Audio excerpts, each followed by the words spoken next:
Hello, and welcome back to the Our Forever Smiles, Cleft Mom Diaries, and Support podcast. I am Laura Arroyo. Before we jump into this episode, I'd like to invite you to join this community to hear other conversations with Cleft moms and advocates that will help you feel supported along your journey. There's two ways to do this. You can go ahead and click on the follow or subscribe button.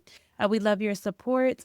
And you can also join our Facebook group. We're so excited to continue to have new Facebook members there where people can give each other advice and encouragement and just talk about all things related to clefts. I love to see us all come together. I'm really excited to continue this community. Actually, yesterday we had a birthday. So I recorded yesterday, and the person that I recorded with was like, why didn't you tell me that it was like the anniversary of the birthday for Our Forever Smiles?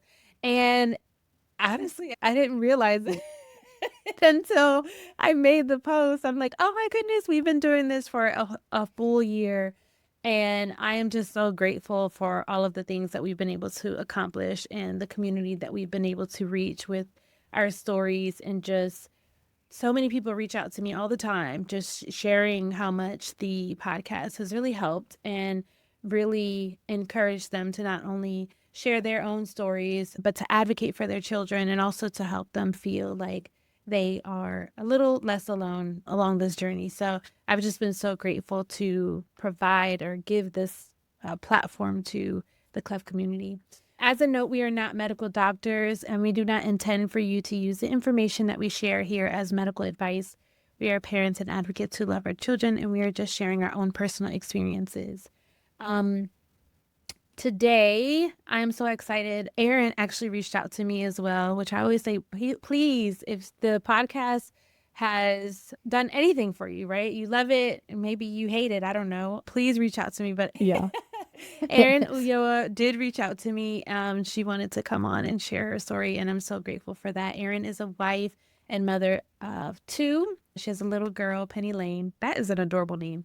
And a cleft affected little boy, Oliver. And she works full time for the sheriff's department and is going to school full time for her teaching credential to teach history in either middle or high school. Welcome, Erin. Hello. Thank you. Thank you for having me on, and happy birthday to the podcast. I started listening last summer, and I've been like listening all up until I'm all caught up. So when I drive to school, I listen, and I'll be driving on the freeway just bawling my eyes out. But I have absolutely loved listening to the podcast, and thank you so much for bringing this to the cleft world. Yeah, thank you. That means so much to me because it's like, again, it's you have given people a platform to share their stories, and it's like there's a lot of work involved, and for it to like, what if it like didn't reach anyone, you know? It's like, what if it like didn't matter? So I love to hear that people are at least resonant. It means something to them. That's so important to me. I wanted to share this one thing. So I actually went to school to be a secondary education teacher as well. So Now that was not my path, obviously. So I wish you all the best of luck. thank you. Thank you. It's been quite But the journey. I have a heart for teaching, and that's essentially how this whole thing came about with education and just all the things. So I think that you'll have a wonderful experience. I love children, but I do prefer adult learning. So that's why I went through the other direction. But I think you'll do just fine, Erin, and I will pray for you and those kids. Thank you. Thank you. Especially those middle schoolers. Yes. Ironically, it's so funny you say that because that was the thing. I did secondary education, but I was like, I want high schoolers because middle schoolers, they are like, I don't know, they're not babies anymore, hmm but they're also like, they've got this weird attitude, but they're also gross. They're all gross, but they're Yeah, like, it's like weird exactly. stage. But yeah, so I don't know. I said No, absolutely no for middle school, but then since I've been in my program and I've been observing, I have fallen in love with these middle schoolers, and I am fair to teach middle school. yeah, no, I believe that too because I've seen people that are really, they have a heart for that. And I think that's really important to, if anyone that goes into teaching has to have a real heart for that. Yeah. But yeah, so no, really excited for you, but we'll jump right into talking about your own kids, right? Like Yes, yes. you have two beautiful children, Penny Lane. Again, I love that name. and Oliver, who is 2. Now, in thinking about your family planning journey, did you have intentions on having 2 children? Did you, when after you had your daughter, because you got a pretty good gap there, were you trying to try again when Oliver came into the picture? Yes. So when my husband and I got married, we're a little bit on the older side. We were like mid-30s when we got married. And we were like, okay, we gave ourselves a year of marriage before we tried and got pregnant right away with Penny Lane. And my dad was a huge Beatles fan and passed away right before we got pregnant. So that was just our tip of the hat to my dad. And then after a couple of years, we had decided from the beginning that 2 was a good number. But then it took a little while to convince my husband, okay, let's try for the second child. And then it took me a little bit longer, not too long, to get pregnant with Oliver. But yeah, it was a shock. We've been trying, and then, oh, okay, we're having a second kid. It was very exciting and scary. Penelope was very mad. She said, I don't want a brother. No, I don't want to. No, you're not pregnant. And so it took her a while to come around to the idea that she's not going to be the only kid around, but she absolutely loves her brother now.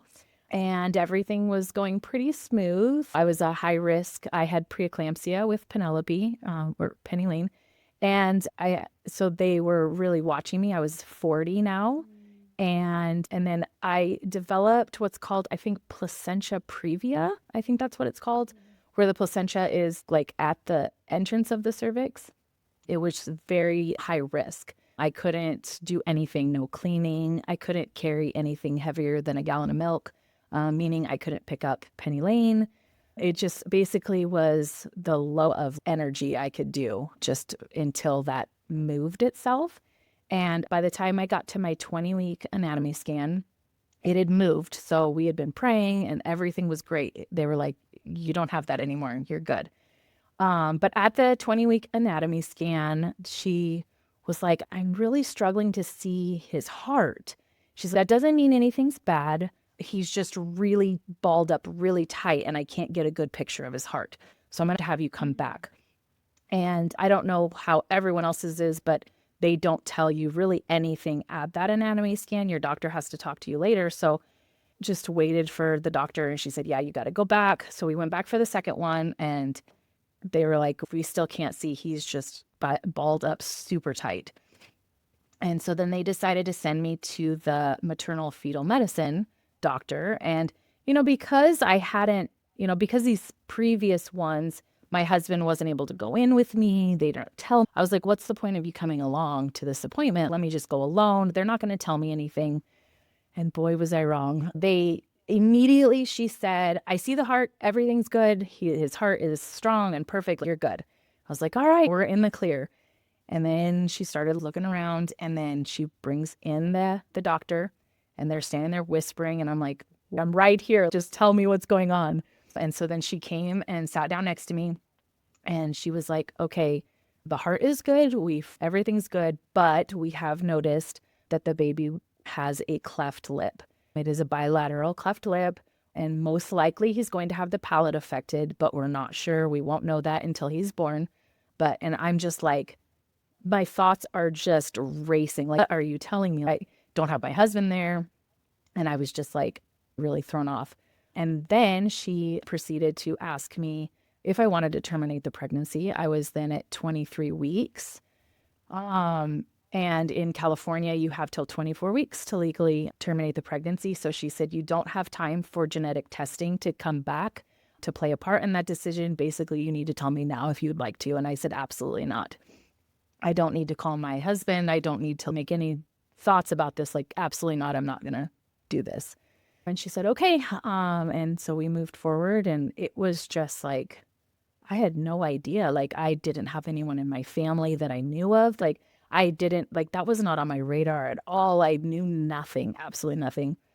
So I was just bawling my eyes out when he's, what's wrong? And I told him and he was just like, that's fine. We can handle this. That's where he was thinking of the heart, where we had been going back and forth with that. So he thought that it was something that like that. But when he heard that, he was just like, we can handle this, Erin. We're fine. So then our in-law, and she just was like, listen, by the end of your pregnancy, we are all going to be cleft experts. Like, we're going to get through this. And it's just everyone made me feel so much better. And it's true. Like, we researched and scoured. And by the time you're all experts in the field, but Yeah, all the questions. Okay. Where do I start? So I want to go back because I thought of something with Penny actually not wanting her little brother here. Would it have made a difference to her if it were a girl? Was she, so at or first, she like, didn't I, care anyway? I have a video, like, I'm having a baby. She lifted up my shirt and she's like, I don't see it. No, you're not having a baby. And then she threw herself on the couch and cried. She was like, you're not having a baby. But then she was like, okay, I'm getting a sister. And she had it getting a sister. So when we went and paid at a special location to find out early. And we were like, it's a boy. She was like, no, it's not a boy. And bawled her eyes out. She's like, I don't want a brother. And then when we Poor started Penny. FaceTiming family to say, oh, it's a boy, and she saw the excitement of everyone else to change her mind. And still, when they're playing and she gets mad, she'll be like, I don't want a brother. Like, I told you I wanted a sister. And I'm like, sorry, kid. He's here. Yeah. Yeah. Okay. So then that was going to be my second question. So at the initial anatomy scan, you were just going because you had already found out what the gender of the baby was going to be. So you were, of course, like you want to make sure all of everything else is functioning properly. I guess after that first and even the second scan that you had, did you start going into into research mode about the heart, and what were some things came into play during that research during the time of waiting? And then I guess my second question to that is like how long in between, because I can't imagine how panicked you were between scans. So those first two scans where they couldn't see his heart, I honestly, because they said he's balled up, he's just positioned wrong, I wasn't worried that like something would be like that something was wrong. There was not a thought in my head at all. It was just like, oh, he's just positioned wrong. We just got to keep coming back. It did throw me off a little bit that they brought me to a specialist. I was a little bit like, okay, maybe it is a little bit more serious. But even then going in, I was like, all right, like he'll be fine. And so it was very shocking. Wait, what do you mean? Not even in the mindset of something with his heart, like completely different. That Yeah. threw me off. But never once was I like, oh my gosh, is something wrong with his heart? Does he not? Because we've heard the heartbeat and I don't know, I just felt Okay. comfortable about that. Yeah. Yeah. Okay. So I didn't, that's a good thing to note because you actually heard the heartbeat. So it's somewhere. Yes, We yes. So may we may knew not there be able to was a see it, but heart it's and a heartbeat. somewhere. Yeah. Yeah. Yeah. Okay. So that would have probably provided me with some reassurance as well that just in the mindset of, okay, this is a stubborn little guy, so we're just gonna keep trying to take a look at it. But yeah, I can't imagine what that feeling was like when you're like, okay, they've been so focused on the heart, and now it's actually a completely different area. And did you know anything about cleft before your diagnosis or Oliver's No. diagnosis? No, nothing, not at all. And then it's crazy because after we like put it out there, because I was very open, like I want all like everyone in my life I'm very open with, and I'm like, I want all the prayers in the world, like I want everyone on. So I put it on Facebook very quickly after we found out. And it actually was my mom's like step family. So not blood related, but step family. And she had a cousin and his son, both were cleft affected. And I've known them my whole life and never knew that. I've been around them, but because they both had beards Mm-hmm. and I never, ever, ever knew it. So his wife had emailed me and said, hey, Donnie and Dawn, they both have cleft lips too. And I was just like, how in my 40 years of life have I not known this? And so it was just Yeah. completely not on my radar. I knew nothing about cleft. Yeah. But I guess at that point as well, it sounds like your family, wow, you have a rock star family because Mhm. immediately you said your sister, we're going to be experts. And obviously your husband is, okay, stop crying. Oh. You're the weird one here.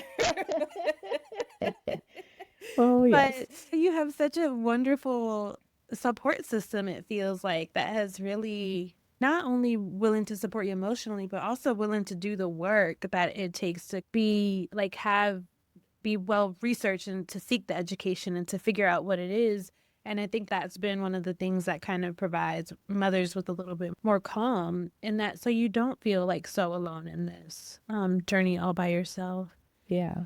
The thing that is absolutely, actually, I'll go back to this, but did anyone ask you about, we know that cleft comes with all kinds of like stigmas. Did anyone ask you anything like, how did this happen? Or was there ever a concern, maybe from you or from anyone else, that you were an older mother that may have played a role, or anything else, any other factor? So as far as doctors, no one ever mentioned anything that it could have been my age, it could have been, but of course my mind starts going, one thing that, and now looking back, I'm just like, okay, Erin, this is not it. But with 2020, with COVID happening, and then all of a sudden there's a vaccine coming out, I did get the vaccine. And then when I was pregnant, I don't even know, I knew I was pregnant maybe a couple weeks, the booster came out. And because I'm in school, my school required that I get the booster, or I had to drop my classes. And I was like, I've come so long. So I went back and forth. I asked them, I'm pregnant. Do you want me to wait? And they were like, no, pregnancy is not an issue. You can still get it.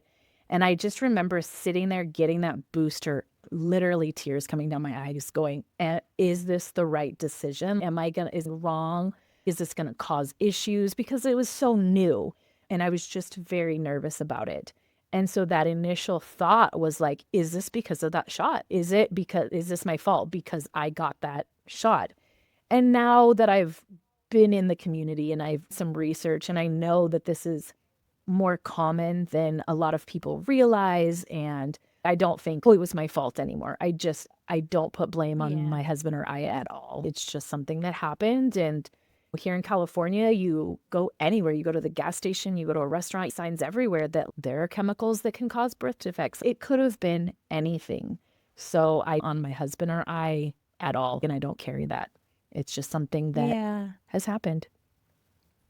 I found that too. Like, a lot of people, I guess it depends on your family and your friends, but nobody asked me directly, like, how did this happen? No one. But like you've shared, I myself was like, I've always been so curious about what it could be. I've never really felt like the weight of guilt in a weird, I don't know. I followed like what the research says, right? 6 to 12 weeks or 6 to 9 weeks, the face forms. And I found out I was pregnant about 4 weeks, and I was doing everything right. So, well, right. So I don't know. I don't, and because of that, I don't, harp on this idea that, oh, it could have been this, but I do think about it. I also, I'm in my mid-30s now as well. I also thought to myself, like, okay, well, maybe it's because I waited longer in life. Giselle was born in August, so she's still 2.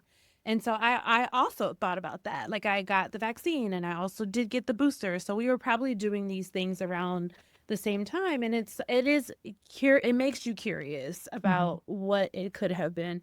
However, I know people get really passionate about the vaccine talk. This isn't the platform for that. Whatever. Right.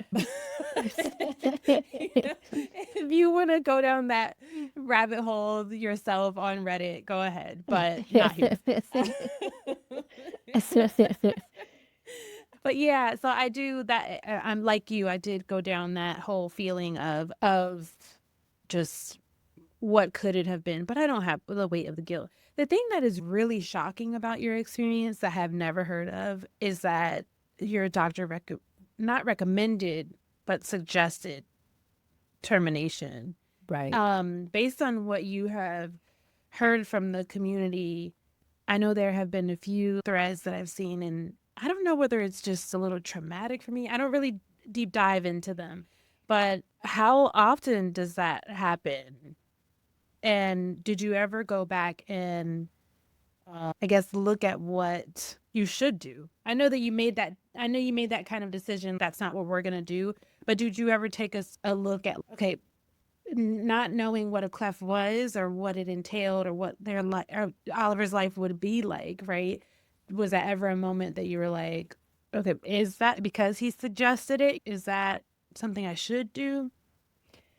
I never really knew what really was involved with cleft. A lot of times people are not aware of some of the issues that are caused breathing and eating and all of those things. So for me, it was just like this cosmetic thing. You want me to terminate the pregnancy for a cosmetic thing? That was the question. It was just like, what? And now that I am a little bit more aware of, not a little bit, I'm a lot aware of what goes on with it, I still am baffled why they would want, because it's, I don't know, like to me, it's not life threatening. It's not, and maybe it could be in some situations. I know that others are it's more extreme cases. But for Oliver, yes, he's going to have a lot of dental work. And yes, he has ear infections here and there. He has the ear tubes in, but he's going to possibly have speech issues, which we haven't really dealt with much. He's good. He talks a lot. But like the feeding was an issue. So I don't know. I don't feel like for me personally, I don't feel like it was justified to terminate a pregnancy for this. And I know that everyone's decision is different and reasons are different and situations are different. But I just felt for us that absolutely not. Like, I don't think that he's going to struggle that much in life that he's going to be like, why did you bring me into this world? Like, why didn't you do this? I don't know. It's such a hard thing to think about, but I don't know. I think that when I was talking to the maternal fetal medicine, when we talked to her, my husband and I went back for our next session, she did say, I'm sorry I had to throw you off with that question, but legally I have to ask you. And she told me that people have gone through with it when she asks that question. And that just broke my heart because I can't imagine a world without Oliver. Oliver is a bulldozer of a personality. He just wants to jump on you and he just hugs and gives me kisses, besos. I can't imagine a world without him. And it just broke my heart that she had to ask that question. Yeah. And so far along too. You're like showing at that point. You see his body. You can, yeah, it's Yeah. what an I was more than incredibly. halfway through my pregnancy. Yeah. Yeah, no, I think that is so incredibly hard. Have you seen, I know like I guess in California, maybe they ask this question no matter what kind of quote unquote defect that the baby may have. In the Facebook groups and stuff, did you ever see any families that were also recommended termination and what that I kind of. haven't really seen this topic talked about much, like in any of the Facebook posts that I've read. Like I really haven't seen a lot discussed. And maybe just because it is a tricky topic, it's a very sensitive topic, and people maybe don't want to share that. Maybe they don't want to talk about it. I don't know, but I have not seen a lot of people talking about that. And I don't know what other states recommend for. I know California is there we have these laws that it is 24 weeks before when you can up until for 24 weeks. And I don't know all the laws and everything, but I do know that we are further along than some other states. And I don't know, other moms in other states may not have had that discussion. So Yeah.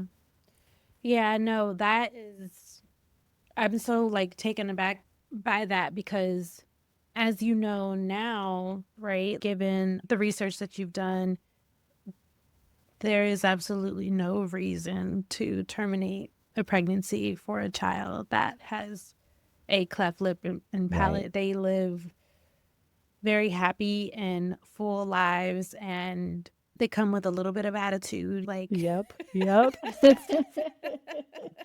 a lot Yep. of energy, just like Oh any. yes, yes. So I'll much never energy. forget someone that someone on the podcast said, they're annoying just like your like non-affected child.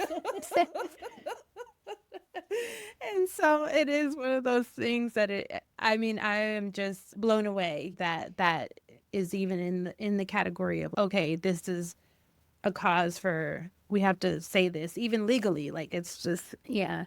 And I wonder, and maybe this is traumatic to think about, and so just trigger warning there, but I wonder if there are people that have decided to go through with that, and as you shared, and have some regret, like after they learn more or Yeah.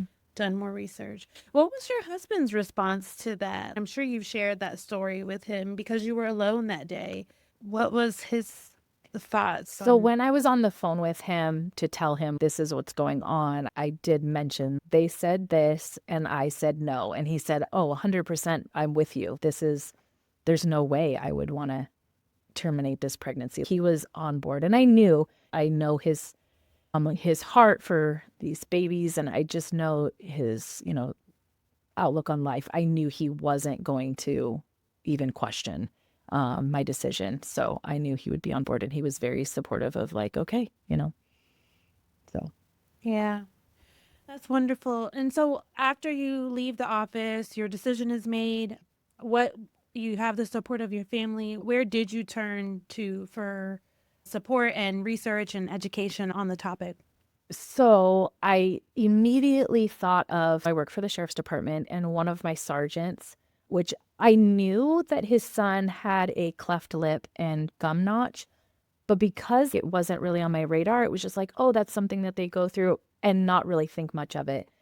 And as soon as I'm on the freeway driving home, and I was like, oh my gosh, my sergeant, I need to talk to him. And so when I got to work a couple days later, I was like, Sarge, I need to talk to you. And he was just like, we have the same surgeon. Everything's going to be great. You have an amazing cranial facial team. Everything is going to be good. And him and I sat and talked about things like for weeks.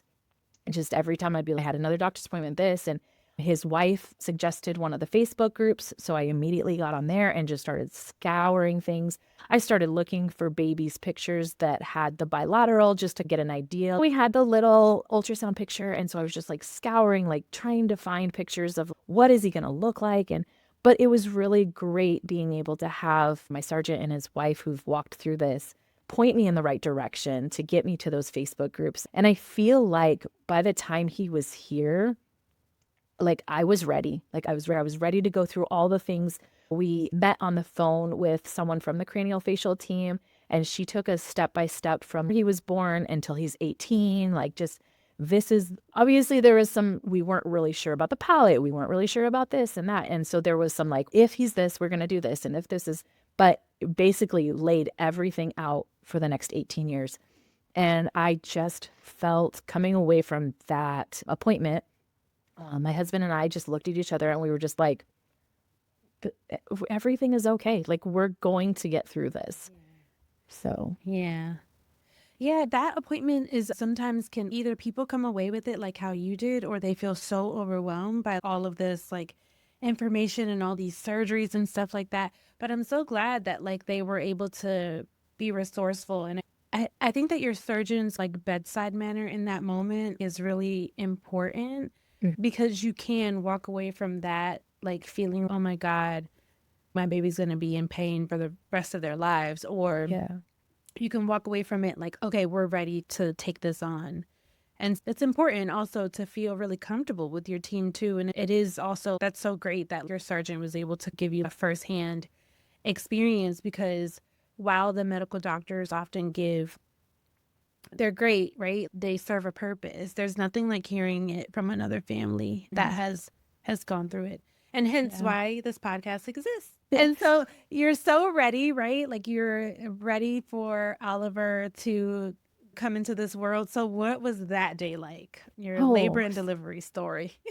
so it's Friday night. I get home and Penny Lane and I are just like, it's a Friday night, and my mom and her husband came over to just do a walk with us. So we're just walking. And there was a moment where my mom's husband is pushing Penelope on a bike and they get a little bit going too fast and they fall. And I think I freaked out a little bit. And I think that kind of set things in motion that night, because I was just like so stressed that because they both just tumbled over the bike in our driveway. And I was like, oh my gosh. And my water broke shortly after that. And so I think I was just like, okay, my water just broke. And so But I that's called. great. Oh my goodness. That's I would I Oh, no, you're I fine.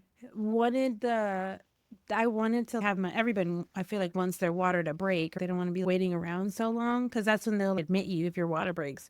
Yeah. And so I was waiting for that moment where, my water broke. And then I had actually went in and they were like, "Yeah, has your water broken yet?" And I said, "No." So they made me wait all this time until I was about 5 centimeters. And then when they went in, they were like, "Wait, did your water break or did it not?" Because they were trying to break it themselves. And they were like, "It looks like it just seeped out or it looks broken." And I'm like, I didn't have that moment of like, Oh, my water yeah. broke. But anyway, yeah, Yeah. so I that's didn't have that great. I didn't have that with Penny Lane. So like I didn't yeah. So it was just, oh, okay, my water just broke. I called the nurse and she was like, "Yeah, you should come in." And I was like, "You know what? This is going to be a long day. I'm going to take a nap." And so I went to sleep and I stayed at home for a few hours. I slept, I got some good sleep. And then I went and dropped off my daughter at my sister's house.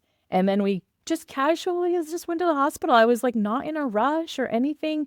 I get there and they're like, "Why are you just now coming in? You called us 8 hours ago. Like, why?" Like, they got so mad at me. And I was just like, They were "Okay, but mad. I was like, I wanted to get some sleep. This is going to be a rough day." And so then, but then the funny thing is that they yelled at me and then made me sit in triage for 8 hours because they didn't have a room for me. So I was like, what's the point? But I Maybe was that just was like, your okay, punishment, but like maybe, literally, maybe. I was just gonna say the same thing. Literally, they kept on telling me, "Why are you here? Go Yeah. home." So, it's And like the then opposite, but everything else went really smoothly. I wasn't dilated at all. I wasn't ready. So they had to give me a pill before. And I was supposed to be induced on Sunday, and this was Friday. It was going to happen that weekend. Anyways, but so they had to give me this pill to get things going. They brought in an anesthesiologist because none of the nurses could get an IV in me. That was probably the most traumatic part of the whole day was 8 people, 8 tries. They brought in an ultrasound and a vein finder to try to get my IV. And I was just like so stressed out. And then the same anesthesiologist came in to do my epidural. And I was just like, "You again? Like you couldn't get an IV in me and you're going to do my epidural? Like what?" did you say Um, no? I didn't. I was just like staring at him and I was like, "Are you serious?" I literally said like, "You again?" And he was just like, "Oh, hi again." And I was like so stressed out, but Oh, I would have said no. it didn't work as well as with Penny Lane. Like I didn't feel anything Hmm. with Penny. But with this time it helped. It definitely brought the pain level down, but I felt everything. But it worked really well in my legs because then I couldn't walk for the full day. So I was like, that was Penny Lane before COVID, and having Oliver after COVID was definitely a different experience. I had other people in the room with me for Penny. It was just my husband and I for Oliver, which was a little scary. I had really wanted my sister-in-law to be in there. She's a great coach, but she was on a cruise in Greece and Italy. So Mm. she FaceTimed from Greece to like watch everything. But everything went really smoothly. I feel like I had an amazing nurse. She was, or a mid, I think she was a midwife, and she was, or no, she was a traveling nurse from Kansas, and she Mhm. best. Everything like went so quick at the end. I like dilated. I just jumped up really fast. And then it was just like everyone's running in. You have the whole NICU team coming in. You have everyone there. And it's just like my husband, right before I started pushing, goes, "Let's beat last time's record." I pushed 3 times with Penny. He goes, "Let's beat last time's record." I was like, "Okay," 2 pushes and he was out. Like it was amazing. And You j- yes, and he's like, "Yes, high five. Like we did it. 2 pushes, you're good." And I just remember like bringing him up and just that moment that we had been waiting for. What does his face look like? What does his lip look like? And honestly, like it is like the bilateral, and it is, if someone were to see it, they would just be like, "Whoa, what is it?" But in my head and in my heart, it was such a relief that I was like, "He's beautiful. He's absolutely handsome." Thing like inside of my heart was just like exploded. Here he is, and he's absolutely beautiful. And when I would read the posts, and I've heard people say this before, they would read the posts about mourning the original smile, like mourning that first smile. I didn't get it. until that moment. And I was like, I absolutely love his face. And how could I go through this change eventually, like where he's going to have a different face? And that I really struggled with this because I absolutely loved his smile and I loved his face. And so the NICU team wanted to take him like right away. And thankfully for that nurse, she was like, no, she needs that skin on skin time. And so they let me have that skin on skin time. And then my husband was able to go with him to the NICU. They let me get a little bit of sleep. And then, like halfway through the day, they were able to wheel me down to NICU and get to see him and just hold him and just be with him. And that was amazing. We spent 4 days in the NICU with him, which I know for a lot of people is not a long time. It felt like an eternity for us because I was now discharged from the hospital and going back and forth. We live about 45 minutes from the hospital. So going back and forth, taking turns, because we also had Penny to think about who's going to stay with. We didn't want her to just, we're just going to keep you at the babysitters for 4 days and we're just going to both be there. So we were taking turns. And so that was quite an experience. But yeah, no, he was here and we were just so happy. Yeah, wow. What an experience. So did the hospital want to be like all hands on deck, or was it like a normal, quote unquote normal delivery, but they had the NICU team on standby? It was normal, like where they had the midwife there delivering, but they were just standing in the background ready to like, okay, he's here. Now we're going to take him. Yeah, they were Yeah. waiting. Yeah. Was there a reason that they took him to the NICU? I think that was just standard because they told me beforehand that he would be going to the NICU no matter what. Yeah. Oh. There was some like miscommunication though between our craniofacial team, like specifically our surgeon and NICU, because he had said there's not going to be a feeding tube, there's not going to be this. And then one of the days we came back and he had a tube in, and the doctor had asked for a picture of just his lip and he noticed. And he was like, you take that out right now. And the nurses are telling me this, your surgeon had requested to take it out. So there was a little bit of going back and forth of he had a feeding tube, but then he didn't. And the surgeon didn't want it. He wanted Yeah. him to learn how to eat from the bottle. They had the Dr. Brown ones with the little disc. And we had brought some pigeon ones, but he did not ever get on board with those. So we just stuck with the Dr. Brown's ones the whole time. And it took a few days of him not really figuring it out. And then when he figured it out, It and that was, kid could yeah. eat. Yeah. Same thing with Giselle. That would have infuriated me, the feeding tube thing, because Mhm. it's like you're not even giving him a chance to Right. to learn. It's automatically you take him from here. You take him from me to take him to the NICU for. It's not like he needed oxygen or anything like that. And then you put a feeding tube in him, and it's you didn't really let him actually give him the opportunity to learn. Yeah, that would have really. I would have been so annoyed by that. But I'm so glad that you only had to spend the 4 days. Giselle was in the NICU for 5 days. And I don't care if your baby is there for 24 hours. It is absolutely heart wrenching to be discharged from the hospital and to have to go home and look at all of their stuff and not have them. I tell Yeah. people it was like I couldn't explain the feeling. And then recently I was like, it was almost like I was going through a breakup. That's what it like felt like. Like Yeah. I just had a longing, like a yearning for her. And Yeah. yeah, it was really tough. But thank God we were there for feeding and jaundice. And I always share with people when they were doing their rounds, they said, she's not eating by tomorrow. We are going to have to do a feeding tube. And it was like Giselle heard them because that afternoon she was like, okay, we're going to have to learn this thing because, Yeah. and just like Oliver, once she got it, it was like, all right, Yeah. here we go. I'm eating now. And then, oh, that feeling, oh, when they're eating, when they Mhm. finally learn the bottle, oh my goodness, it's just, oh, you got it. You're doing it. Yes. Ah. Yes.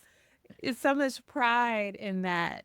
I don't know, that's so unique to the Cleft Mom experience, right? Yeah. So you talk about missing that pre-op smile, and you didn't really think that you would have that experience. What Oliver has had both lip and palate surgery Yes. so far. What was that experience like for you for both of those repairs? It was hard going into the lip repair. We were very confident. Our surgeon was very confident that he was going to, he told us, he was just like, I don't want to say this is going to be a chip shot, but this is going to be a chip shot. I'm going to do a good job. Like, your son is going to look amazing. And I loved the confidence. I loved it. And walking away from that like surgery, I was like, he did an amazing job. Like, people comment all the time, like when we have to tell people like he had a cleft lip because people just don't know. And people are like, what? That's amazing. Like, we love his surgeon. His surgeon is amazing. But that day in the coming out of surgery and seeing him in recovery, that was very hard. The surgeon put on the tape, he drew a little mustache. So that was cute, seeing a little mustache drawn on the tape. So it eased us like in and it lightened it. Yeah. But just seeing him coming off the drugs and giving him the pain meds, and then his just like raspiness from being intubated, like it just, that was definitely, I think it was harder on the palate because we had stayed overnight and it was just a longer process than with the lip. Was an outpatient thing. It's stressful between my husband and I. You did outpatient with lip bilateral? Yes, it was outpatient. Yeah, they sent us home that day. And I thought that they were going to say, okay, you have to stay till he learns how to eat. But no, they were like, well, he'll get it eventually. Just go home and keep trying. And I was like, wait, what? What? Like, you're going to send me home right now? And she's like, yeah, we have to discharge you. Yes, yeah. Yeah, and so we got home and he still wouldn't eat. We tried, and it probably wasn't until the middle of the night that he finally decided, I'm hungry enough. I know that my lip hurts, but I'm hungry enough that I'm going to do this. And yeah, it was definitely a few days of struggling, but he figured it out, and we finally got him to eat. But I was just like, I thought you were going to keep us until he learned how to eat with this thing on his like, stitches and everything. But no, they were like, he's awake and he's fine. Just go home. And we were like, what? Yeah, no, that's usually how it works. They're like, you can't go home until they start to eat. So yeah, I'm always surprised. I've only heard of one other case where it was like done outpatient. But I guess, what do you think helped to start getting him to eat? Because I know that's something that parents struggle with a little bit. Like, I think we just baby to eat after surgery. We just trying. I mean, we kept on our medicine. He was not able to do the ibuprofen because he was only 3 months. So we kept on the Tylenol. Just we stayed on top of that. And then just like, I think a couple of times we tried with a syringe to get him some food, and then tried the little cup, but he was so little and he just not working. And so we just kept trying with the bottle. And eventually he was just like, I'm hungry. I'm just going to do it. And once he got it, he was like, oh, okay, I can eat through this pain. He was just like, okay, I got this. Yeah. I'll figure it out. Yeah. But then we had no-nos on, and this kid at 3 months old was so smart. I would watch him on the camera as he was in his little pack and play, and he would take his one hand and he would push it until he'd get it with his hand and pull it off, and then he'd pull the other one off. He hated those no-nos on. And I'm like, you're 3 months old. How are you so smart? It was just blew my mind. Yeah, no, the notes are, some people do well with them and don't. I just said whatever. Giselle sucks her thumb. She was miserable the entire time with them. And I was like, you know what? She's with me anyway. I'll just watch her, because it's like just having them on was making her grumpy. And it's even if I take them off and just watch her closely, she didn't want anything to do with her mouth anyway, really. It was only when she forgot. She was feeling better and she forgot. And then she would get close and then she realized, oh, wait, my mouth still hurts. But yeah, so I don't know. Some families, you know your child, right? Everyone knows their child. So it works for some families, and other kids, but I would keep them Oliver on her was in the car. Yeah, in the car, I would keep them on her. Oliver was a double thumb sucker. He had, and even like when he would eat with his bottle, I have a picture of him. So he had the bottle in his mouth, and so he just, chew on the bottle and chew on his thumb. And then he just had both thumbs in. And so I was really worried about that with the palate surgery. That is his comfort. And we, like our surgeon said, absolutely nothing in his mouth, no spoons, no bottles, no nothing. But when he came out of that surgery, he was in so much pain. I don't think he wanted his thumbs anywhere near his mouth. He knew this is not going to feel good if I put it in my mouth. So he didn't. We definitely kept the no-nos on most of the time, but there would be times where I'm like, his poor little arms, let me just give him a break. And I would just stand there with him, or I'd hold him and just make sure. And those first couple weeks, he did not even try to put his thumbs in it near his mouth. But then as the pain was like subsiding a couple weeks into it or whatever, he would try, and I'd be like, nope, if I was holding him or whatever. So we had to be very careful those last couple weeks with him. Yeah. Did he go back to his thumb? No, he never really did. He didn't? Oh, Giselle No. went right back to it. Maybe I should have been more like, maybe I should have been more like you. Towards the end of her healing, I was like, because, I say that, I always felt bad. She didn't get to breastfeed. She didn't get a Mm-hmm. pacifier. It's your Yeah. thumb, whatever. Like, just have it. Yeah. But now she's 2 and she still sucks her thumb. That's okay. Yeah. Yeah. If that's the worst thing she's doing right now, I'm doing all right. Did you all do the NAM, and was all of that pain worth it? Yes, we did do the NAM, and I think that it was very much worth it. Just seeing the pictures as, watching his the premaxilla moving down a little bit as we wore it. It was, in the moment, it was torture. It was horrible. It was like tears and frustration and like my little mommy heart breaking as I watched him, like those, when we would change the pads, just his skin was just so raw and like just that whole process. But we had a great, like our orthodontist is part of our cranial facial team, and she actually does something great where she has on Saturdays is when she has all the cleft teams come on for adjustments at the same time.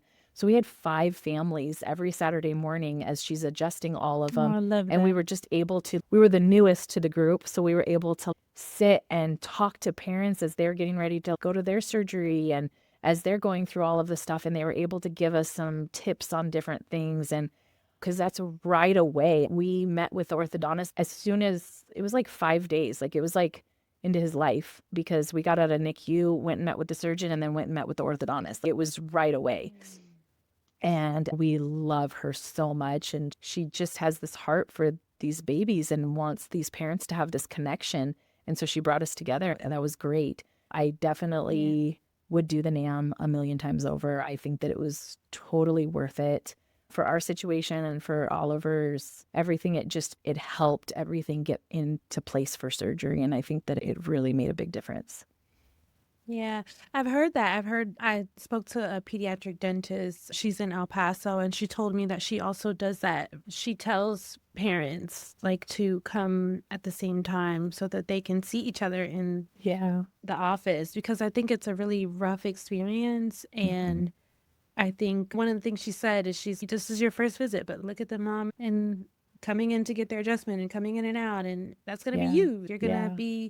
You're going to get used to this. And it is hard. And nobody is denying that it's going to be a challenge. And we validate those feelings, but you'll get through it. You have a community here that will help And you we get weren't through walking that through it alone. process. We had other families that were Yeah. walking through the same things that we were going through. Yeah. I also forgot to mention this. What was Penny's reaction to seeing Oliver for the first time?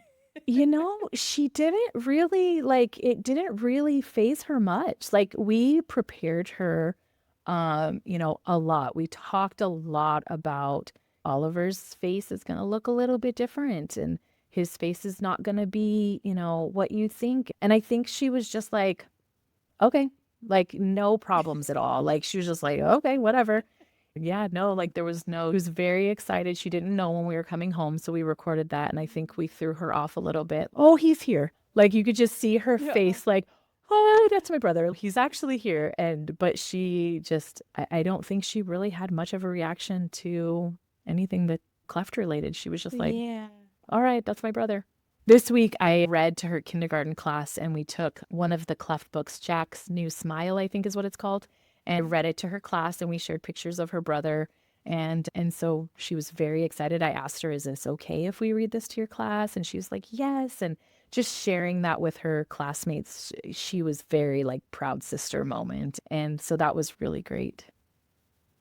Yeah, I think that's what a lot of cleft moms that have siblings, older siblings, they worry about that too. Like, how do you because the journey is so long and so hard and they require so much attention, how do I still mother my other child throughout this process? How do I include her? And that's a phenomenal way to be able to do that, and also just a way to educate others, right? Mm. What is something that you wish people knew in general about children born with cleft lip and palate? That they're just like every other baby. There's not like they're, yes, there is something a little bit different. And yes, we do have to do extra doctor's appointments. And yes, we do have to do extra stuff for the rest of his childhood. But other than that, I mean, this kid he is so smart and he is so, like, I call him my little bulldozer because he just wants to jump all over you and just run into you. But like, looking at Penny and looking at Oliver, like, I don't see any difference in, except for, okay, she's a girl and he's a boy, and like boys are way like, I have all nieces and like cousins are girls. Like, the boy situation was very new to our lives. I'm like, I don't know how to handle a boy.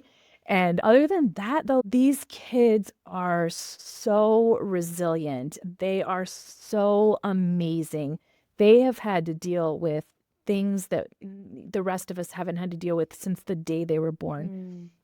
Mm. And they're just regular little babies who maybe have a little bit of a difference, but at the end of the day, my little Oliver is just like my little Penny. Like, they're just my babies and I love them so much. That's amazing. I love that.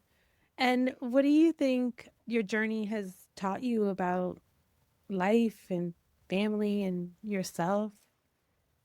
I think that it has taught me that together, my husband and I, like, anything that gets thrown our way in this journey of life and marriage and family and everything, because there's always something that comes up. Life is not perfect.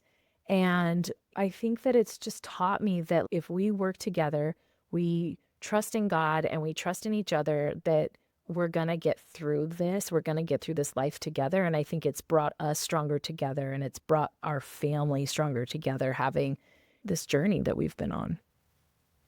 Yeah, I love that. Thank you so much, Erin, for coming on and sharing your story. I think it is so incredibly powerful, just what you've experienced. And just that it's so unique, the perspective that you have and everything that you've gone through. And I think that was so important to share.